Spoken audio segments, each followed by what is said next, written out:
Hi everyone. Today I'm going to talk about a very famous comedy from 1934 called It Happened One Night. And among its many, many virtues, I think it is one of the best depictions of falling in love you're ever going to see in the movies. And falling in love without any real sex scenes, there's not even any kissing. They come close, that's Clark Gable, that's Claudette Colbert.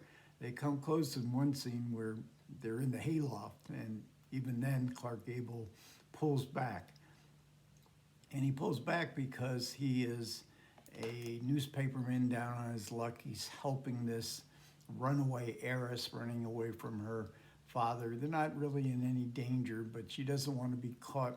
He smells a story that'll get him back into the big time. There's a huge class difference, obviously, but the erotic power of a shared sense of humor plays a big role in their falling in love with each other, and certainly with Claudette Colbert falling in love with him. And a sense of fun. This is a road movie. They're experiencing different episodes that are very famous. There's the hitchhiking scene where Clark Gable shows Claudette Colbert how to hitchhike with his thumb. She gets the better of him. She uses her legs. Very famous scene. They discuss the the best way to dunk a donut in coffee, the piggyback ride. What is a real piggyback ride? Many of the scenes are at nighttime. They have a kind of fairy tale look to them. He carries her across the stream that's glittering in the moonlight. There's a lot of rain in the movie. Um, so, and we have perhaps the most famous scene of all, which are the Walls of Jericho. And this is Clark Gable and Claudette Colbert sharing a motel room and having to pretend that they actually are married. They're a married couple. But of course, she's aghast that they're actually going to spend the whole night together. So Gable puts up the Walls of Jericho, and this is not only a famous scene. This is an absolutely magnificent scene, beautifully photographed by Joseph Walker, beautifully played by the performers, and with this great inventive direction by Capra, Frank Capra. This is the first film to win all 5 Academy Awards, um, and and Capra. This is before Capricorn. We see little moments of Capricorn in the movie, the Capricorn to come, but this is really just a out and out romantic comedy, and that it's just meant to be a whole lot of fun. And so we. We get two of the big stars of their time. Clark Gable, MGM star. He was being punished. He was sent to Columbia to make this film. Columbia was Poverty Row. He didn't want to make it. He didn't want to do it. He spent a couple days working with Frank Capra, and he got right into the spirit of the thing. It was an adventurous movie, and it was really an adventurous movie to film because they had to film it in 4 weeks. Claudette Colbert, who was a Paramount contract star, she was going to go to Colorado for a skiing Christmas. This was November. Capra really wanted her. She was already a star, but she hadn't really made a comedy yet. She had made comedies, but nothing that had been really noticed. But she had made dramatic movies in which she solidified her stardom. But this movie made her a superstar and made her a significant comedian. So Colbert said her usual fee when she was being loaned out by her studio was 25,000. She said she told Capra, "Give me 50,000, and if you can shoot it in 4 weeks, I'll do it." So Capra went to Harry Cohn, who was notoriously skinflint in this Poverty Row studio, but Capra was his ticket to prestige. He knew that. Harry Cohn knew that, and he said to Capra, "Can you do it in 4 weeks?" And Capra said, "Yeah, we can do it." And it's hard to believe because the comic timing, everything just looks so beautiful. And it's almost a perfect movie as far as its performances and the look of the film. And it, it, in this Criterion release, we have quite a few pretty good supplements. There's no commentary, but we do get an interview with Frank Capra Jr.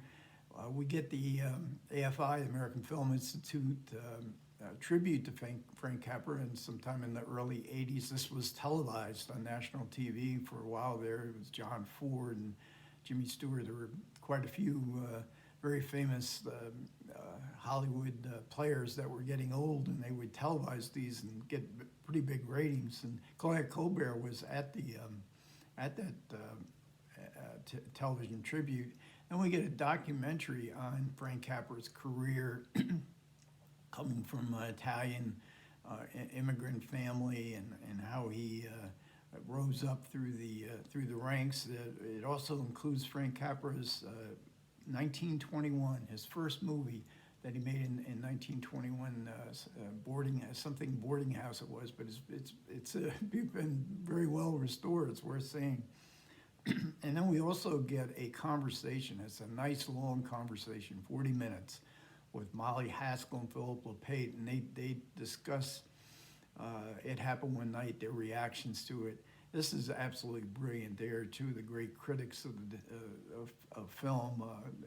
Philip LePate wrote essay. He was very famous as a nonfiction essayist, but he wrote quite a bit on film, and he's very insightful and quite articulate. So they have a real conversation that gets going together, and I really enjoyed that conversation. And it's one of the best supplements. This is a movie from Criterion release that came out quite a few years ago. It has a fold-out with the credits, and it has this absolutely fantastic photograph of Colbert and Clark Gable together.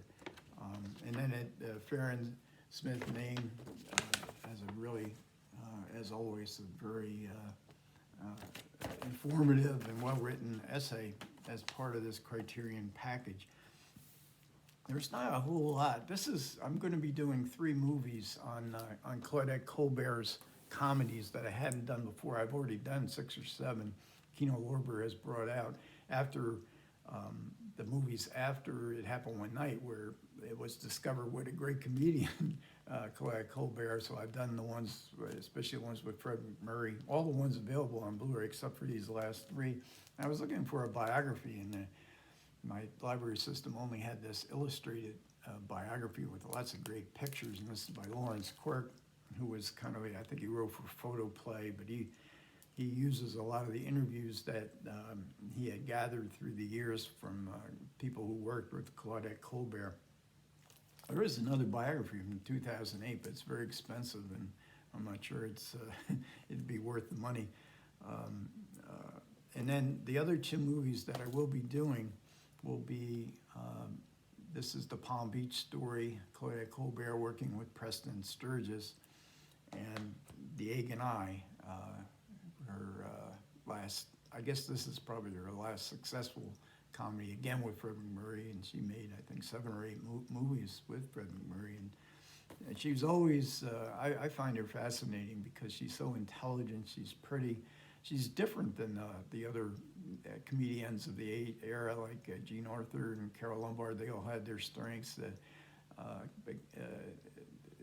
But Claudette Colbert had the kind of European elegance and wit, and she was so great with her co-stars. I mean, she made Fred McMurray a star, and obviously, and one of the reasons she really did want to make It Happen One Night was because she wanted to work with Clark Gable, but she didn't think the movie was worthwhile at all, and it was, and It Happened One Night, and she was just stunned at the success. It didn't have an immediate success. Its first couple weeks, and after 2 weeks in the big cities, it wasn't doing that well. It was pulled, but in smaller towns across the U.S., it was a big hit, and then eventually it came back. Word of mouth was terrific on It Happened One Night. Okay, so that'll wrap this one up. Thanks as always for everybody who listened. I do appreciate it. Comments are welcome. Take care.